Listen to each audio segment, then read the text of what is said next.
যদি কোনো ব্যক্তি রমজান মাসে রোজায় থাকা অবস্থাতে ওযু করার পরে মুখের ভিতরে যে মধ্যস্থিত পানি মুখের ভিতরে লেগে থাকে সেটাকে যদি গিলে ফেলে, সেটাকে সে যদি থুতু এবং লালার সঙ্গে পান করে ফেলে, তাহলে সেক্ষেত্রে সেই ব্যক্তির রোজা নষ্ট হবে কি হবে না? এই বিষয়টা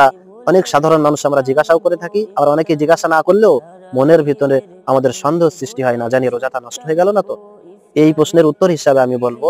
যে আমাদের ওযু করার পরে, রোজার মাসে রোজার সময় ওযু করার পরে মুখের ভিতরে যে অবশিষ্ট পানিগুলো থেকে যায়, অল্প অর্ধেক পানি থেকে যায়, সেটাকে যদি কোনো ব্যক্তি পান করে নেয়, ঢোক গিলে নেয়, তাহলে সেক্ষেত্রে সেই ব্যক্তির রোজা নষ্ট হবে না। যেমনটি